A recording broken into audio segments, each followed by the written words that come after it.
이제 오늘 그 판단 비판에 대해서 말씀드렸는데 이제 판단 비판을 얘기하면서 이럴 수도 없고 저럴 수도 없는 이렇게 해석할 수도 없고 저렇게 해석할 수도 없다는 이제 그런 것을 논리적으로 설명을 했고요. 근데 그렇게 우리가 이제 비판하는 이유는 생각의 한계를 자각하기 위해서고 다시는 종교적 철학적 의미를 품지 않는 그런 편안한 마음 상태가 된다라고 얘기할 수 있고 그것이 중관학의 판단 비판의 최종 목표다라고 이제 얘기할 수 있겠습니다.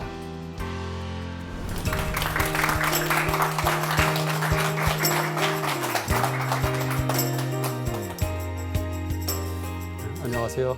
동국대학 경시캠퍼스 불교학 근무하는 김성철입니다.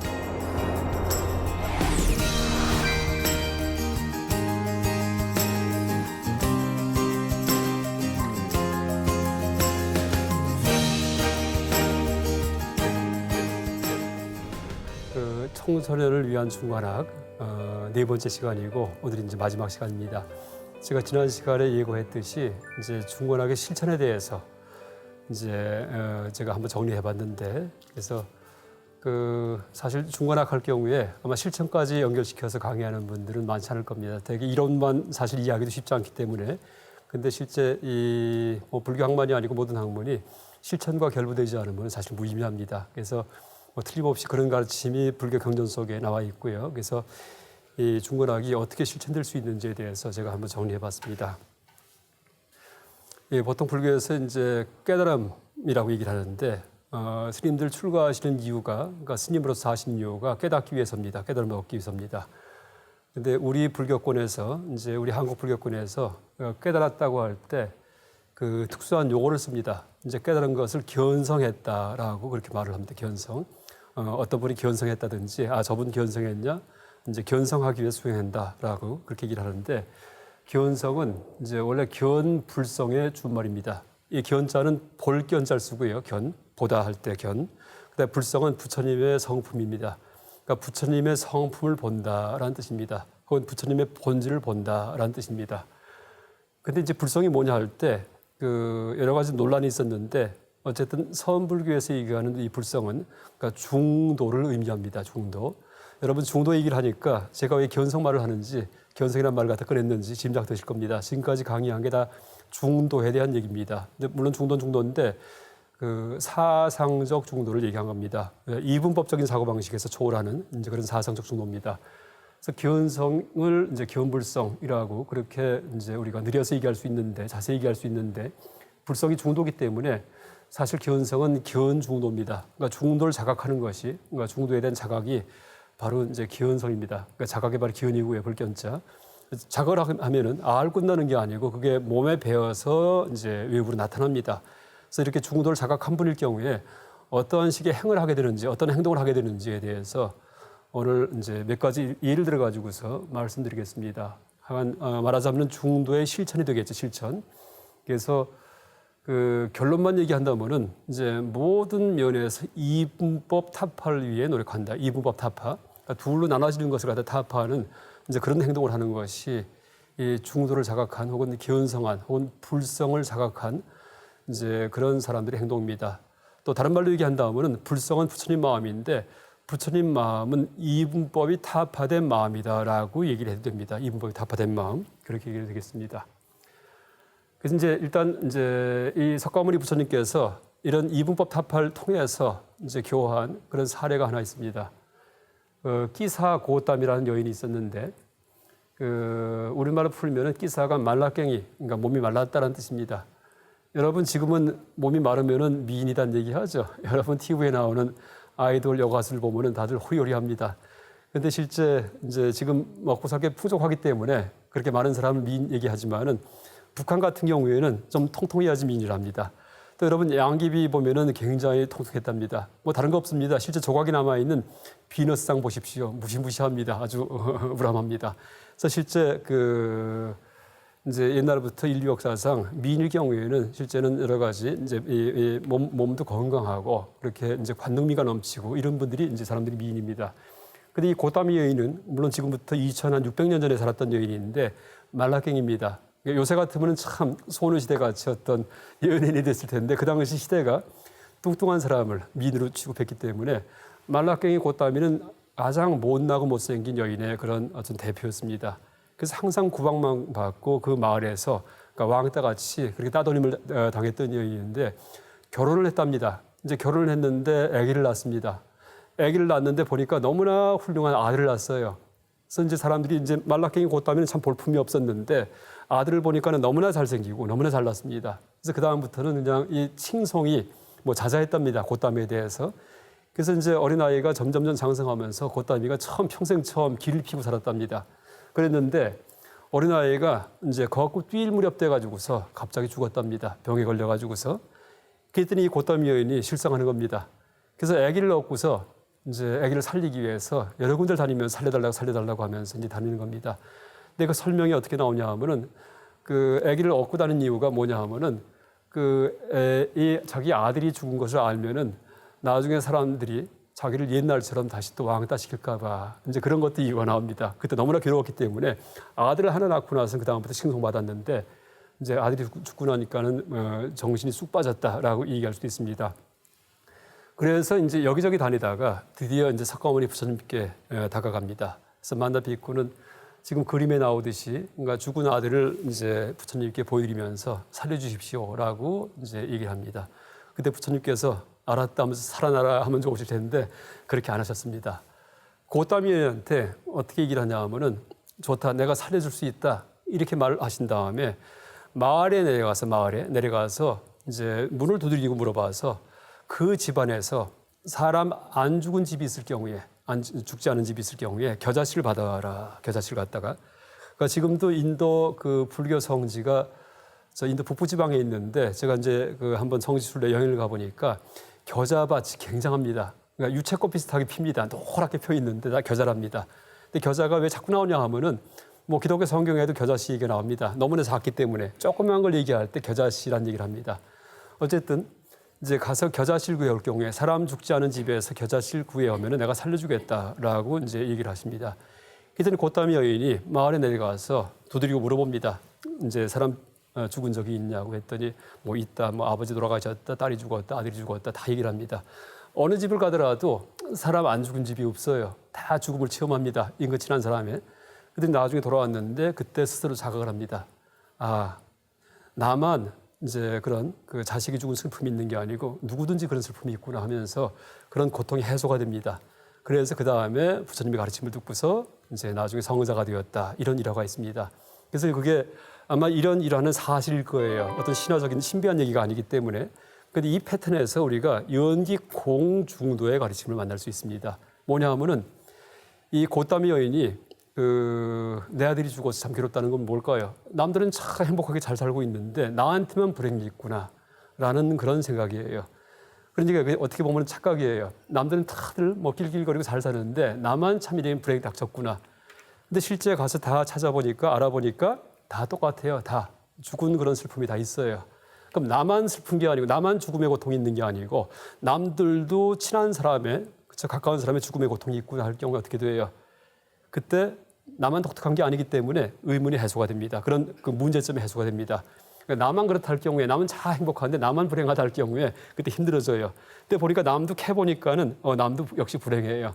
이럴 경우에는 나만 불행한 게 아니구나. 누구나 다 그렇구나 하고서 마음이 편안해집니다. 그래서 이게 실제는 이제 어떤 심리 상담할 때 하나의 원리일 수 있습니다. 원칙.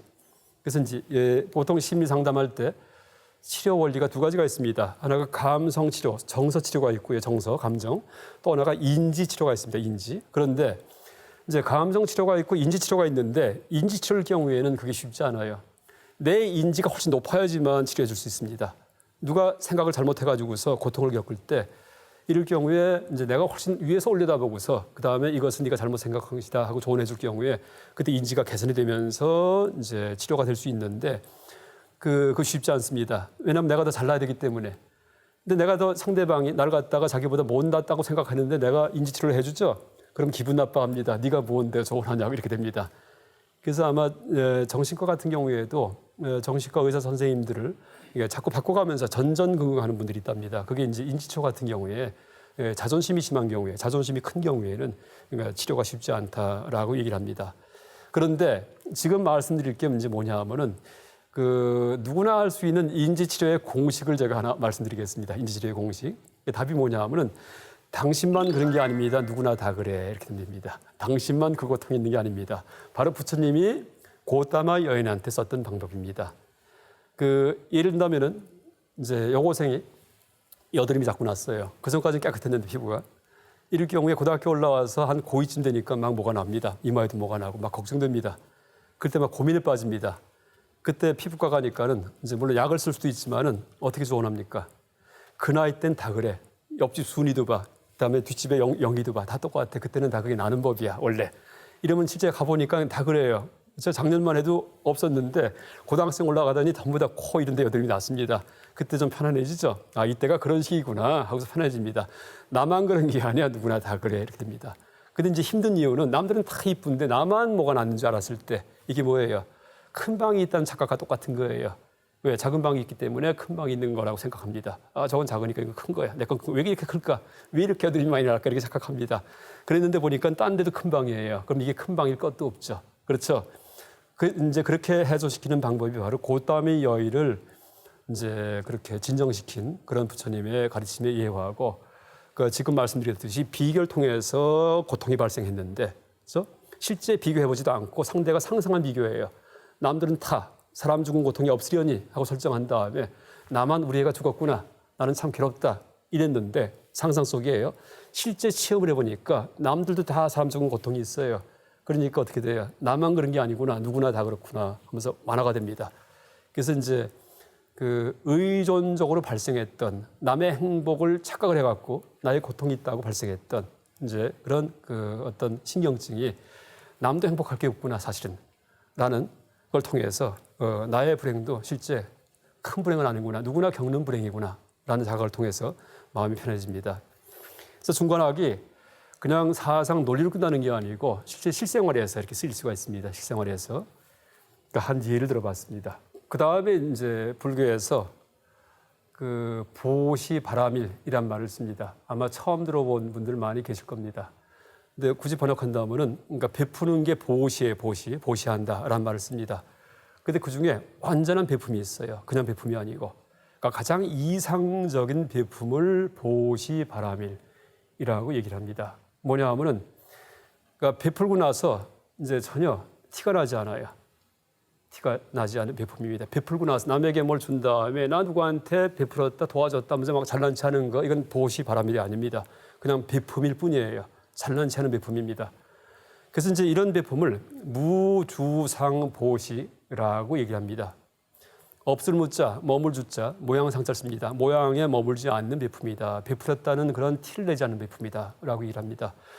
기독교에 보면 또 똑같이 나옵니다. 뭘까요? 오른손이 하는 일을 갖다 왼손이 모르게 하라. 예수님 말씀입니다. 이게 바로 무주상보시예요. 근데 중요한 거는 오른손의 일을 왼손이 모르게 하는데 오른손은 안다 해도 안 된다는 얘기예요. 오른손도 몰라야 돼 원래는요. 실제는요. 무슨 얘기냐 하면 내가 베풀고도 내가 베풀었다는 마음이 안 나야 됩니다. 베풀고서 잊어버린다는 얘기가 아니에요. 실제 나지가 않아요. 실제. 이게 진정한 보시 바라밀이에요. 그래서 이제 예를 들면은 어머니가 다친 자식을 도와주듯이 베푼다. 이렇게 써 있습니다. 근데 자식이 이제 하나 있는데 예를 들면 외아들입니다. 근데 이 비유는 불교의 경전 중에 열반경, 그러니까 부처님이 돌아가실 때 이제 바로 직전에 설법한 내용이 열반경인데 열반경에 나오는 그런 비유입니다. 비유. 근데 어머니가 이제 하나 계셨는데 아들이 다쳤어요. 길에서 놀다가. 근데 예를 들면 이제 외아들이다 해도 됩니다. 너무나 애중지하던 아들인데 다쳐서 막 피를 흘리고 난리가 났습니다. 그때 어머니가 얼른 수습을 해가지고 다 닦아주고 약을 발라주고 고쳐주고 해갖고 겨우 이제 살아났습니다. 그러니까 이제 새근새근 잠이 들었어요. 이제 그 어머니가 틀림없이 베푼 겁니다. 저 병 치료해줬기 때문에. 그때 어머니한테 마음에 어떤 마음이 날까요? 참 보람이 있고 뿌듯하고 기쁠까요? 그럴 리가 없죠. 어머니는 항상 슬픕니다. 계속 안쓰럽고 또 탈날까 봐. 그게 바로 무주상보시예요. 어머니한테 나 참 오늘 착한 일 했다. 일기장에 써야지 이런 말을 날 리가 없습니다. 난 참 착한 일 했다. 일기장에 써야지 하면 상이 있는 베품이에요. 그렇죠? 티를 나는 베품입니다. 내가 알았기 때문에. 남에게만 알리지 말라는 얘기 아니에요. 내가 나 자신도 모를 정도로 베품이 몸에 배 있어야 된다는 얘기입니다. 마치 어머니가 다친 자식 보살피듯이. 그러니까 어려운 분들 도와줄 때 사실 굉장히 힘든 게 남 도와주는 거예요. 잘못 도와주면은요 모욕감만 줍니다. 잘못 도와주면요 내 자만심만 키우고 교만해지고 잘난 체하고 남을 갖다가 멸시해버리고 도움받는 사람은 그렇게 됩니다.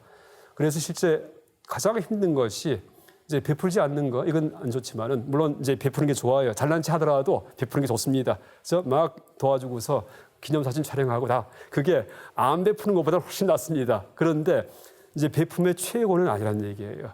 뭐냐 하면 베품의 최고는 베풀고 나서 기념 촬영 안 해요. 이것도 베품의 최고가 아니에요. 베풀고 나서 기념 촬영도 안 하지만은 나도 모른다는 얘기예요. 베풀었다는 걸 갖다가. 이게 무주상보시예요. 나한테도 티가 나지 않는다. 마치 어머니가 저 아픈 자식 돌보듯이라고 그렇게 얘기할 수 있습니다.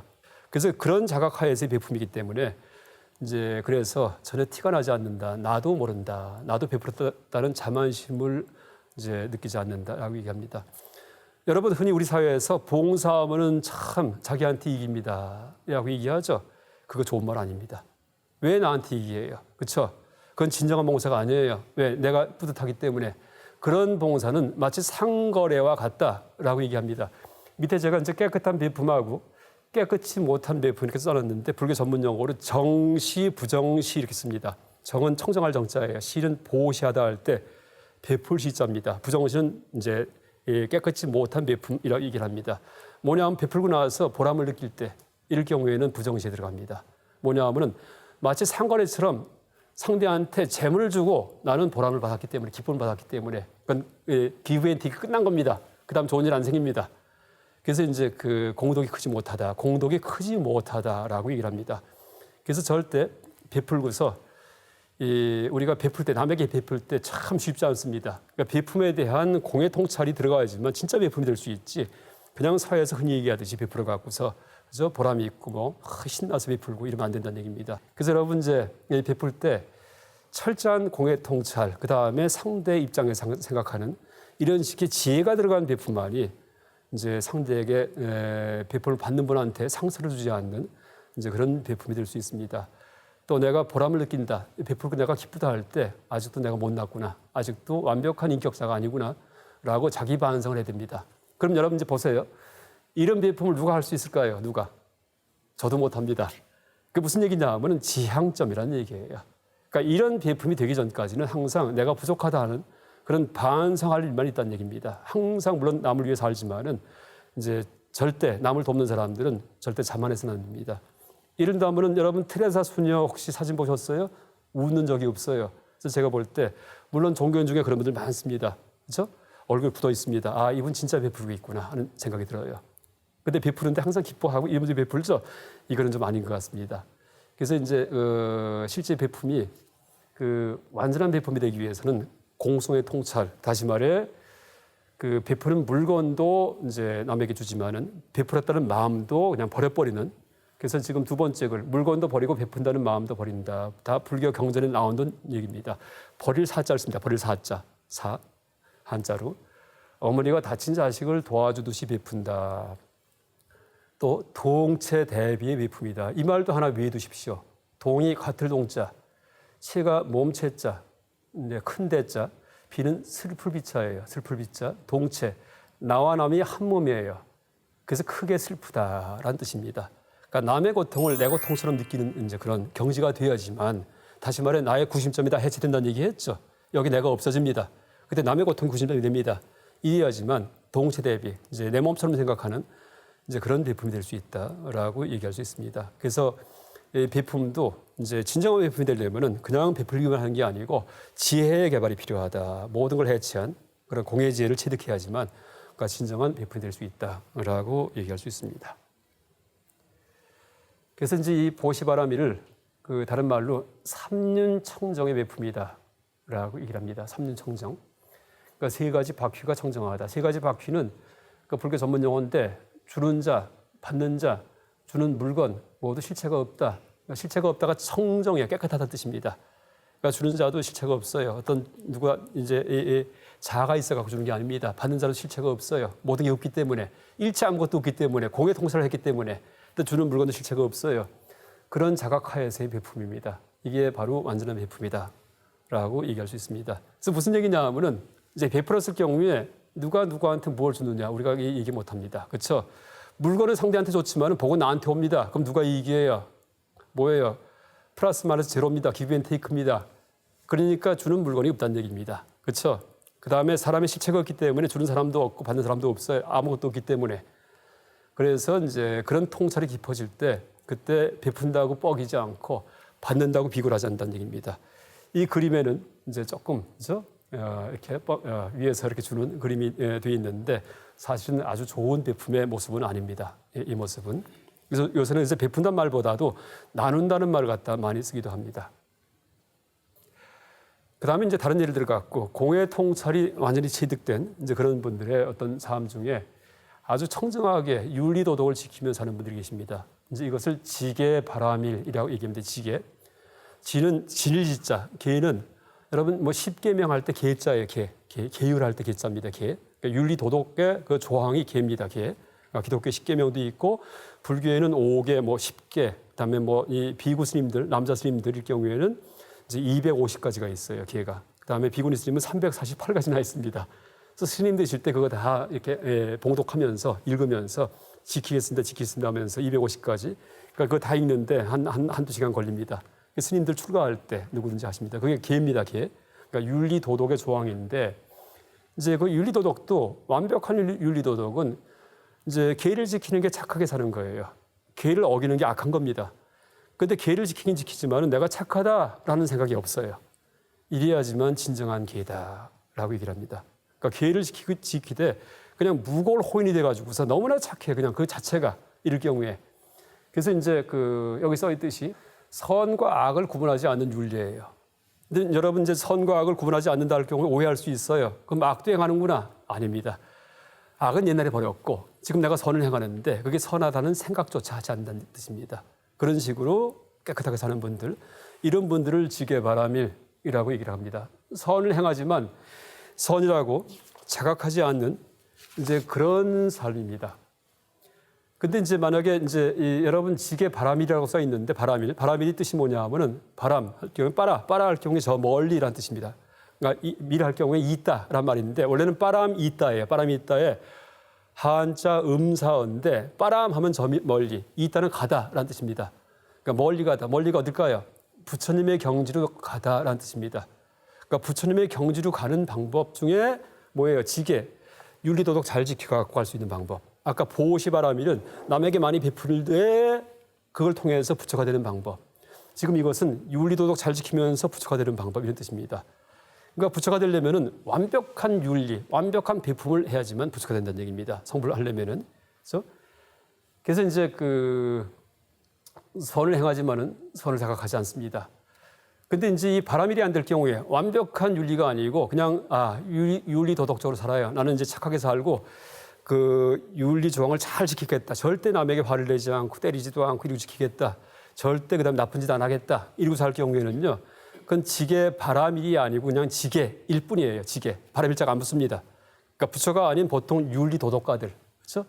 우리 집안에 그런 어른들 많이 계세요. 꼬장꼬장한 분들 계십니다.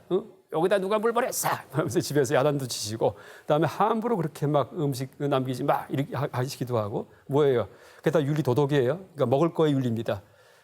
그런데 그럴 경우에는 바람이 안 됐기 때문에 화를 잘 낸다라고 얘기를 합니다. 그렇죠? 실제 우리가 옆에서 보는 겁니다. 너무나 참 올곧은 분이에요. 참 올곧은 분인데 벌컥벌컥 하십니다. 왜? 지계 바람이 안 됐기 때문에. 그러니까 진정한 지계 바람일, 계를 지키는 분들은 벌컥벌컥 하지 않아요. 본인이 잘 지키고 남이 어기더라도 그걸 또 감싸줍니다. 또 유도하고.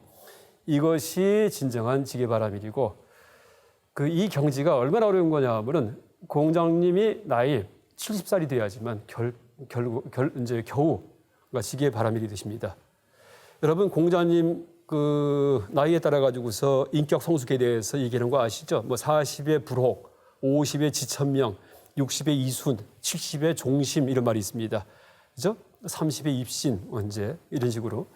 근데 그 70 나이가 되니까 돌아가시기 몇 년 전이에요. 이때 종심의 경지가 돼. 종심. 근데 종심은 종심 소욕 불이구의 이제 준말입니다. 앞에 두 자만 딴 겁니다. 그런데 뜻이 뭐냐 하면은 종은 from이라는 뜻이에요. from. 심은 mind, 마음으로부터 from my mind라는 뜻입니다. 소욕, 욕구하는 바가 마음에서 욕구하는 바가 소욕, 불유, 유는 넘을 유자, 넘어가다 뜻입니다. 넘어가지 않는다. 구는 뭐냐면 자아때. 세속의 자아때를 넘어가지 않는다. 마음에서 욕구하는 바가 세속 자아때를 넘어가지 않는다. 무슨 뜻이에요? 마음에서 악한 마음이 절대 안 나오더라는 얘기예요. 내 마음을 투명하게 열고 남에게 다 보여줘도 부끄럽게 없다는 얘기입니다. 그게 70대니까는 돼요. 60대, 50대는 아니었어요. 겉으로는 점잖은 군자처 했는데 속에서는 별 생각 다 했다는 얘기입니다. 근데 70대니까는 별 생각 다 하는 게 없어졌다는 얘기예요. 나이 노인이 돼서 죽기 몇 년 전 되니까.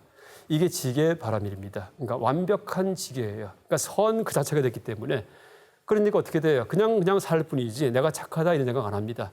근데 남이 볼 때는 너무나 바르게 행동하세요. 항상 기회만 지키고 항상 선을 행하고 이게 지계 바람입니다. 이것도 마찬가지예요. 이걸 누가 할까요? 우리 못합니다. 그럼 왜 이 얘기를 할까요? 이게 이 계를 지키는 것, 선을 행하는 거의 최고의 지향점이다라는 뜻입니다. 아이디얼이라는 뜻입니다. 이상점, 이상적인. 그래서 이걸 목표로 삼아가지고서 이게 안 됐을 경우에는 이제 반성할 일만 있다라는 뜻입니다. 그래서 이런 지계바람일도 이것이 선이다 악이다 하는 그런 구분이 다 이분법적인 구분이 흑백 논리예요. 이걸 초월해야 되기 때문에 충분하게 공의 통찰과 중도의 통찰과 그다음에 연기의 통찰이 있어야지만 그래야지만 이런 지계바람이 될 수가 있습니다. 그래서 여러분 이제 계를 지키는 거, 그러니까 윤리 도덕적으로 사는 거, 남에게 베푸는 거 이게 다 눈에 보이는 세속적인 어떤 행동들이에요. 근데 이 행동들에는 반드시 공의 통찰이 그렇죠? 서치라이트가 이제 들어가야지만 그래야지만 바른 행동이 될 수 있다라고 얘기할 수 있죠. 그래서 우리가 이 중관학에 대해서 이제 지난 시간까지 논리적으로 배우긴 했지만은 이게 논리에서 끝나는 게 아니고 우리의 생각을 다 세척해가지고서 이제 그런 고착된 생각을 다 버리기 때문에 내가 행동을 하더라도 행동에 대해서 이쪽에 고착을 해가지고 이기적으로 내가 잘난 체 하려고 하는 행동이 아니게끔 만드는 이제 그런 이제 어떤 그 좌표의 역할을 한다라고 이제 그렇게 얘기할 수 있습니다.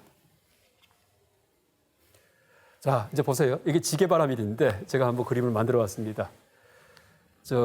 나는 착하게 살아야지라고 마음먹을 때 여러분 이게 뭐냐면 조폭 이제 그런 그 조커가 있습니다. 어떤 조폭이 물론 조폭들 보면 여기다가 이제 하트에다가 이제 큐피드 화살 박힌 거 이렇게 하고 다니다든지 그렇죠? 그러니까 목욕탕 가면 문신이 있습니다. 아주 무서운 분들은 호랑이 전체 전신에다가 이렇게 하고 다닌다든지 아니면 일심 이렇게 써붙이고요. 일심이 좋은 말입니다. 일심이 원래 원효 스님의 말이에요.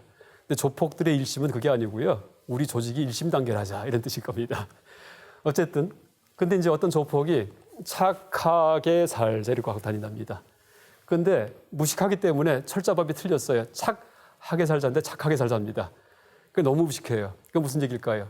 평소에 그냥 나쁜 일만 하루 종일 합니다. 때리고 막 화내고 하는데 하루에 한 번만이라도 착하게 살자 이런 뜻입니다. 그래서 이제 이러고 써붙이고 다니면은 이 본 사람들은 공포에 떤답니다. 너무나 무서워서 참 저 무식하구나. 근데 한 번만 착할 거구나 이렇게 생각하기 때문에 그래서 선과 악을 나누는 그런 선함, 다시 말해 지계 일 경우에는 착하게 살자라는 뜻입니다. 그래서 거기에 불과하다. 그러니까 선과 악을 나누지 않은 착함, 다시 말해 선하게 살 때 선하다는 생각도 초월한 착함이 진정한 착함이다라는 이제 그런 얘기를 하기 위해서 이렇게 제가 한번 예를 들어봤습니다. 그래서 이제 결국 이 중관학에서 얘기하는 것이 무엇이냐 할 경우에 그 중도의 실천, 이제 중관학적인 어떤 통찰이 사회 속에서 실천돼야 되는데 이제 한마디로 얘기한다면은 이분법 탑합니다. 이분법, 그러니까 둘로 나누는 사고방식 탑하는 건데 이걸 불교 전문 용어로 불이중도라는 말을 씁니다. 불이가 뭐예요? 둘이 아니라는 뜻입니다. 그러니까 구분하지 않는 중도라는 뜻입니다. 그러니까 그러니까 아니 불자 두이자예요. 불이라는 말이 이분법을 벗어난다라는 뜻입니다. 그것이 중도입니다. 그러니까 가운데를 가라 이런 뜻이 아니에요. 그러니까 중도할 때 흑도 아니고 백도 아니에요. 그러니까 회색으로 살아라, 회색 분자가 되라 이런 얘기 아닙니다. 그래서 이제 이분법 타파, 그래서 분리, 그러니까 두 가지로 나눠진 양극단만 해체시키면은 그게 바로 중도입니다. 근데 실제 이제 보면은 모든 종교의 지향점이 바로 중도예요. 이분법 타파입니다. 불교에서 자빌 얘기하잖아요. 남의 몸을 내 몸처럼 생각하는 거. 나와 남이 다르지가 않아요. 내 몸이에요. 그러니까 나와 남을 구분하는 선이 지워지죠. 그리고 이분법 타파입니다. 그래서 남의 고통을 내 고통처럼 느낍니다. 남을 도와줍니다. 그렇죠? 또 하나가 기독교의 사랑도 마찬가지입니다. 사랑이 뭐예요? 남을 나처럼 도와주는 겁니다. 그렇죠? 이웃을 내 몸처럼 사랑하라든지 이런 말이 있죠. 이것도 역시 이분법 타파예요. 또 육아에서 공자님, 맹자님이 얘기한 인의 예지, 인이 뭐예요? 인, 자비로움입니다. 인이 측은지심. 이제 맹자가 예를 들었는데 측은지심이 인의 예예요. 측은하게 생각하는 마음. 내가 모르는 어린아이인데 우물에 막 걸어가다가 빠지려고 해요. 그럼 막 뛰어가서 구해주죠. 왜 그래요? 인이 있기 때문에 누구든지 마음속에. 그러니까 인이지 네 가지의 마음이 누구든지 있다. 이게 자비고 사랑입니다. 다시 말해 이분법 타파의 마음이 누구든지 있다는 얘기예요. 의가 뭐예요? 의로움이에요. 의로움. 이건 수오지심, 악을 멀리하는 마음입니다. 악을 갖다가 뭘까요? 정의감이에요. 사회에서 이분법이 심해져요. 뭘까요? 사회적 차별이 심해질 때. 이걸 눈도 못 봐요. 길 가는데 어떤 막 우락부락한 사람이 약한 여자를 막 때리고 있습니다. 막 때리고 있어요. 그때 못 본 채고 내가 의도 맞을까 봐. 이러면 의가 아니에요. 의도 맞더라도 뜻도 말립니다. 그렇죠? 왜? 이분법이 뭐예요? 강자 약자 이분법이에요. 그걸 눈뜨고 못 본다는 얘기예요. 왜? 내가 이걸 타파한 마음이기 때문에. 그래서 정의감조차도 역시 이분법 타파입니다. 그 다음에 이해가 뭘까요? 겸양지심, 나를 낮추는 마음입니다. 사양지심. 그게 무슨 뜻이에요? 남을 높이는 거예요. 남을 나보다 더 중하게 생각하는 겁니다. 이게 뭐예요? 그러니까 자비심과 같은 얘기입니다. 그 다음에 지가 이제 이게 특수한 건데, 지를 지혜인데 지혜를 이거는 이분법 타파가 아니고 시비지심 그렇게 얘기를 해요. 시비지심. 시비를 가리는 마음에 옳고 그른 거. 이건 이분법이네. 그게 무슨 뜻이냐 하면은 이게 중요합니다. 우리가 중도를 배웠는데 이분법 타파라고 얘기했어요. 그러니까 시비도 가리지 말아야 되겠다 하고 살면 안 된다는 얘기예요. 그건 회색 분자예요. 사회 속에서는 반드시 시비가 분명히 있습니다. 그래서 이제 중도에 대한 통찰을 통해서 내 생각은 씻었지만은 사회 속에 나타날 때는 항상 이게 옳다 그르다 반드시 판단해야 됩니다. 이것이 이 공과 중도와 연기를 제대로 자각한 사람의 그런 사회적 실천에 나타난 모습입니다. 판단하지 않고 다 좋아, 이것도 좋고 저것도 좋아가 절대 아니라는 얘기예요. 그래서 시비지심이 바로 여러분 이제 아주 명심해야 됩니다. 사회 속에 뛰어들어서 혹은 내가 처한 현실 속에서 항상 올바른 판단을 해서 이것은 안 된다, 이것은 된다라는 것을 가장 지혜롭게 이제 파악할 수 있는 사람. 왜? 고정관념이 다 타파됐기 때문에 선입견이 없어요. 그래서 있는 그대로 볼 수 있어요. 사태에 대해서. 마치 여러분 이제 바둑 둘 때 훈수하듯이 화투 칠 때 옆에서 보는 사람이 더 잘 보이죠? 왜 그래요? 욕심이 없기 때문입니다. 고정관념이 있기 때문에. 그래서 이제 바둑 둘 때 훈수 두는 사람이 보듯이 내 삶을 바라보게 만드는 것이 바로 이 공의 통찰입니다.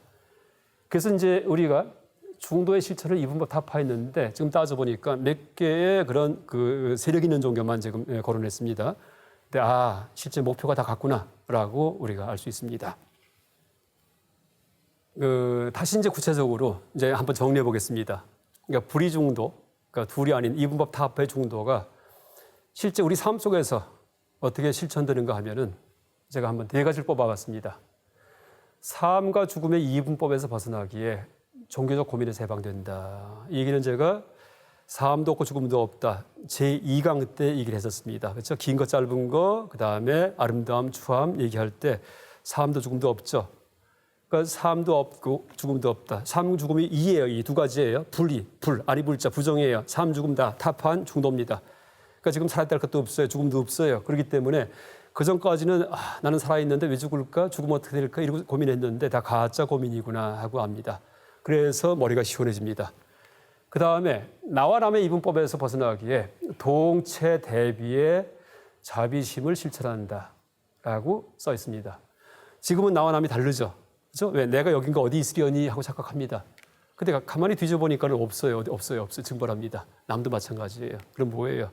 여기에 대한 맺힌 게 다 없어졌기 때문에 그 다음부터는 어디거든지 고통받는 곳이 있을 경우에 그것이 내가 뭐예요? 내가 행해야 될 곳입니다. 행동해야 될 곳입니다. 그래서 남이 고통받으면 글로 뛰어갑니다. 물론 내가 병이 들면 또 여기 신경 씁니다.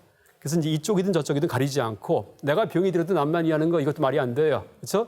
내가 병이 들면 그때는 이쪽이기 때문에 여기 신경을 쓰고 내가 몸이 온전하면 그때는 주변에 어려운 사람들을 향해서 그게 병이든 아니면 뭐 가난이든 아니면 심리적 고통이든 간에 그걸 일부러 나설 것은 없지만은 상대가 찾아올 때든지 내가 인연이 되면은 항상 해소시키는 방향으로 저 세상에 기독교 얘기를 얘기한다면 빛과 소금이 돼가지고서 불교 얘기를 한다면은 연꽃이 되고 등불이 돼가지고서 살아가는 겁니다. 그 다음에 이제 사회적으로는 차별의 이분법을 타협하기 위해서 정의 구현에 앞장선다. 아까 얘기했습니다. 그렇죠?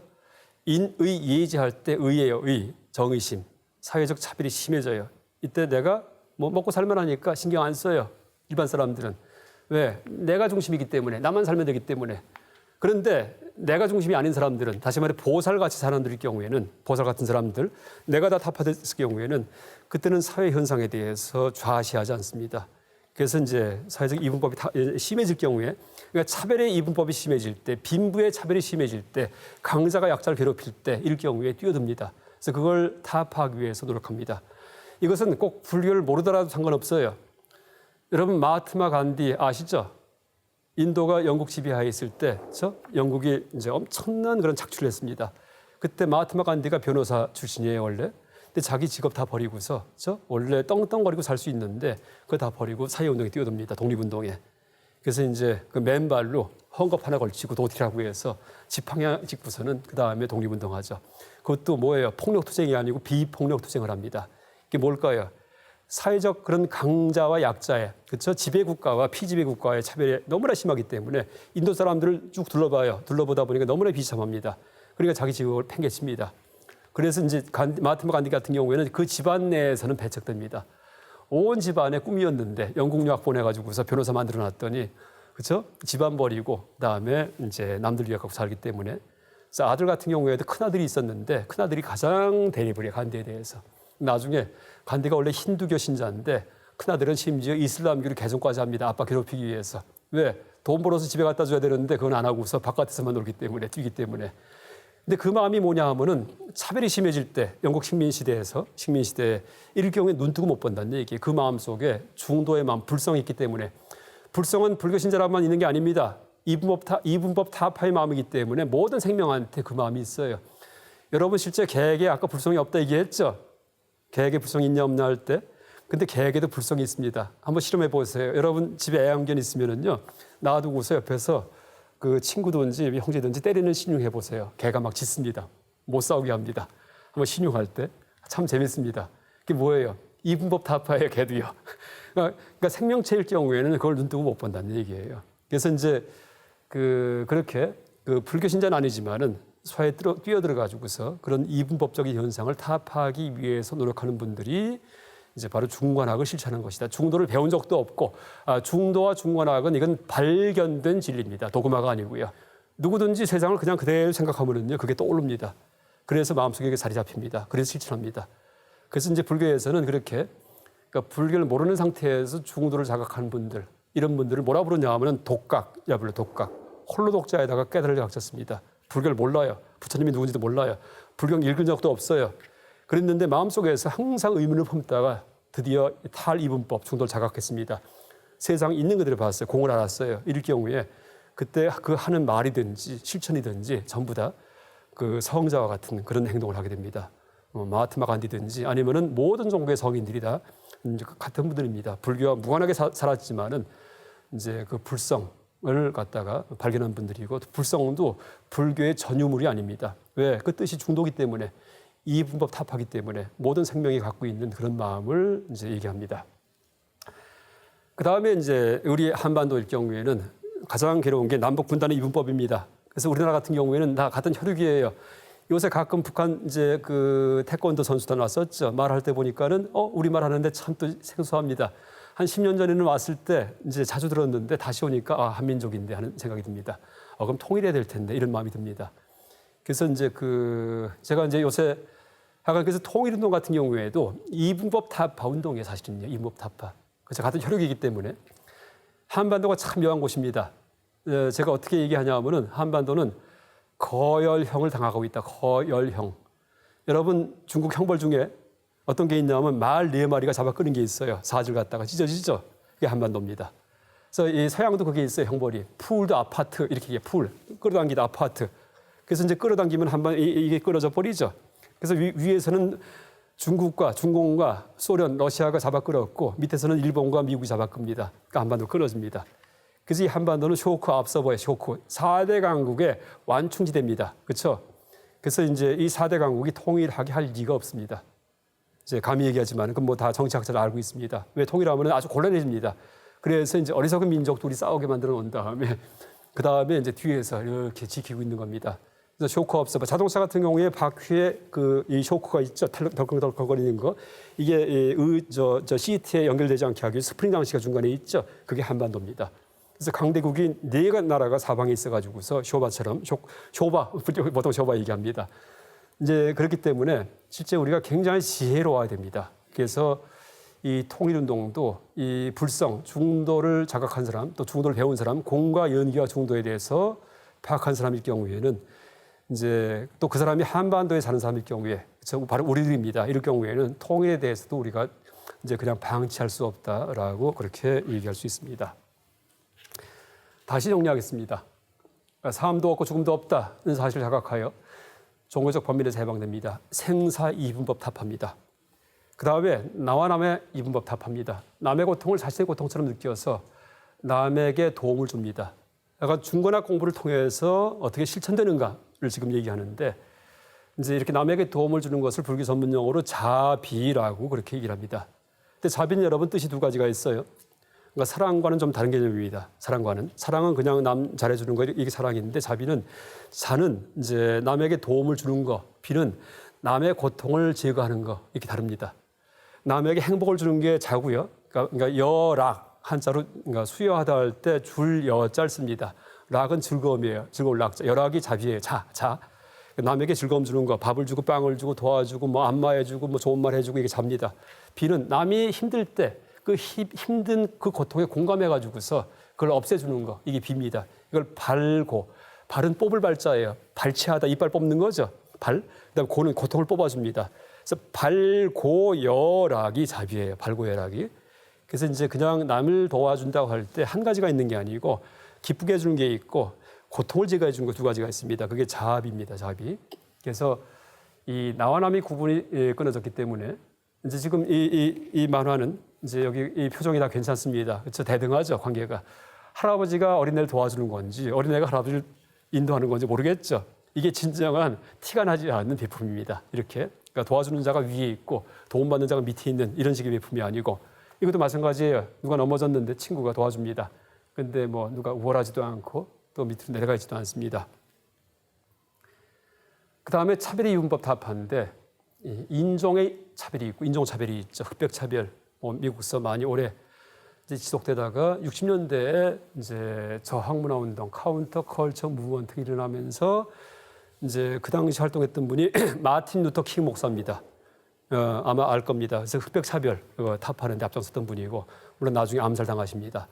또 하나 여러분 무하마드 알리 알죠? 이분도 지금 흑백차별에 앞장섰던 사람이에요. 원래 이름이 캐시어스 클레이입니다. 원래 이름이요. 그랬는데 이제 월남전에 미국이 월남전 있을 때는 징병제도 우리랑 똑같아. 3년간 군대 복무해야지. 모든 젊은이가 다. 그랬는데 그걸 거부합니다. 이제 그래서 감옥에 갑니다. 감옥에 잡힙니다. 그랬다가 나중에 이제 나오긴 하는데 감옥에 들어가면서 이름을 바꿔요. 무하마드 알리로. 원래는 캐시어스 클레이인데 무하마드 알리가 이슬람교 이름입니다. 그다음에 종교도 기독교에서 이슬람교로 바꿉니다. 이슬람교로다가. 그래서 그 당시 흑인 인권운동했던 말콤 엑스라는 사람이 있었는데 그분을 추종을 하면서 그래서 이제 그 흑백 차별이 너무나 심했기 때문에 여러분 60년대에 히피 아시죠? 히피가 바로 카운터 컬처 무브먼트의 주도자들입니다. 히피. 거리에 뛰쳐나온 젊은이들입니다. 왜? 그 당시 서구 문명이 전부 다 폭력적이기 때문에 1차 대전, 2차 대전, 월남전까지 이어지는 그런 이제 전부 다 동원이 돼가지고서 20대 초반 젊은이가 전부 다 나중에 전쟁에서 이제 죽습니다. 근데 저항을 할 마음을 못 내다가 60년대에 드디어 미국서부터 시작을 합니다. 이게 저항문화운동이에요. 저항문화운동. 그때 이제 무하마드 알리 같은 경우에 올림픽 금메달리스트예요. 그랬는데 흑백 차별 때문에 메달 떼다가 이 강물에 던져버립니다. 그렇죠? 필요 없다고. 그러면서 흑인. 그래서 무하마드 알리가 권투 선수로 유명하다고 우리가 느끼지만은 실제는 인종차별 첩회 운동에 앞장섰던 사람이기 때문에 무하마드 알리라고 그렇게 얘기를 하는 겁니다. 그래서 이제 이런 것들이 다 이제 이분법 타파 운동이에요. 그 다음에 빈부 차이가 심해질 경우에 이것도 해소하자라고 앞장서는 거. 또 종교 간의 차별, 뭐 소수 종교, 다수 종교 해가지고서 소수 종교를 차별할 경우에 이것도 또 문제가 됩니다. 그래서 이제 이런 것, 선을 지우는 겁니다. 다시 말해 선. 그러니까 종교 간의 선 지우는 거, 빈부의 차별의 선을 지우는 거, 인종 간의 선을 지우는 거, 이런 것들이 다 그 중도적인 사회 실천이다라고 얘기할 수 있습니다. 카운터 컬처 무브먼트는 여러분 카운터할 경우에 뜻이 뭐예요? 반대 방향이에요. 그러니까 시계에서 클럭와이즈 하면은 뭐예요? 시계 방향으로를 영어로 클럭와이즈라고 씁니다. 시계 반대 방향으로 카운터 클럭와이즈 이렇게 얘기를 합니다. 거꾸로 도는 겁니다. 그래서 이 카운터 컬처 무브먼트가 그 전까지의 하간 서구 문명을 한마디로 규정하라 할 경우에 사뮤엘 헌팅턴 얘기가 서구 문명의 특징은 폭력성이다라고 얘기합니다. 폭력에 의해서 세계를 지배했다라고 얘기를 합니다. 그래서 이제 콜럼버스 이후부터죠. 그랬는데 그런 문명에 대해서 저항하는 것이 바로 카운터 컬처 무브먼트였고 이때 앞장섰던 사람들이 미국의 20대 초반의 젊은이들입니다. 그래서 여기에서 이제 히피가 나오기도 하고 물론 이게 타락한 이제 일부겠지만은 또 하나가 이 사회운동, 그러니까 시민운동, 그다음에 반핵운동, 반전운동, 그다음에 동물보호운동 이런 게 다 이때 시작합니다. 그래서 이런 이분법 타파가 그러니까 사회적으로 나타날 때 이렇게 사회의 그 주류의 흐름과 반대 흐름을 형성해갖고 나타난다 얘기할 수 있습니다. 또 하나 특징을 얘기한다면 철저한 비폭력 운동이에요. 이때요. 돌을 던지고 화염병 던지는 게 없었습니다. 물론 그 영향은 마하트마 간디 때문이에요. 마하트마 간디의 비폭력 독립운동의 영향을 받아가지고 이때 젊은이들이 이제 앞장섰을 때 이 어떤 상징이 뭐였냐면 꽃과 비둘기였습니다. 그래서 시위할 때 돌을 던지는 게 아니고 MP들 막는 헌병들한테 꽃을 선사하고 그다음 비둘기를 날리고 하는 식으로 시위를 했다는 얘기를 합니다. 그러면서 서구가 다 뒤집어집니다. 그래서 여러분 지금 미국 갈 경우에 미국이나 유럽 갈 경우에 여러분 인종차별 받지 않죠? 만약에 여러분 이 카운터 컬처 무브먼트가 없었으면은 우리가 이제 미국 갔을 경우에 백인들하고 같은 식당 못 따라가는 데가 많아요. 쫓겨납니다. 버스도 같이 못 타요. 왜? 유색인종이기 때문에. 그랬는데 이 당시에 그 히피가 중심이 된 젊은 청년 문화 운동이 그걸 다 바꿨습니다. 그래서 인종차별 철폐하고 그 다음에 이제 반전 운동 해가지고 나중에 결국 미국이 월남전에서 다시 후퇴 철수합니다. 그런 일이 벌어집니다. 그러니까 우리 사회에는 잘 알려지지 않은 그런 그 내용들이고 또 하나 얘기한다면은 그때 앞장섰던 사람들이 바로 팝 가수들이에요. 올드 팝 가수들입니다. 가장 앞장섰던 사람이 누군지 아세요? 밥 디란입니다. 얼마 전에 노벨 문학상 받았죠. 그 사람이 왜 받았냐 하면은 그런 사회운동에 앞장섰기 때문입니다. 밥 딜런과 조한 바이즈 같은 사람들, 그다음에 사이먼 앤 가펑클 이런 사람들, 비틀즈 같은 사람들, 그다음에 이제 비틀즈의 멤버였던 존 레논 같은 사람들이 전부 다 사회운동에 앞장섰던 팝 가수입니다. 그래서 60년대, 70년대에 여러분 팝송 가사 들어보면은요, 그게 그냥 가사 아닙니다. 다 운동권 노래예요. 그래서 제가 어떻게 표현하냐 하면은 비틀즈 같은 경우에 60년대, 70년대 카운터 컬처 무브먼트에 신명을 불어넣어준 박수 무당들 이렇게 얘기를 합니다. 그게 다 사상가예요. 우리나라도 지금 팝 가수가 사상가 역할을 합니다. 최근에 몇몇 분들이요. 근데 이제 그런 그 내용도 우리가 많이 그렇게 우리 사회에 이제 알려야 된다고 그렇게 생각을 합니다. 그래서 이 차별의 이분법 타파 물론 철저하게 비폭력적으로 이루어져야 됩니다. 그래서 우리 민족이 위대합니다.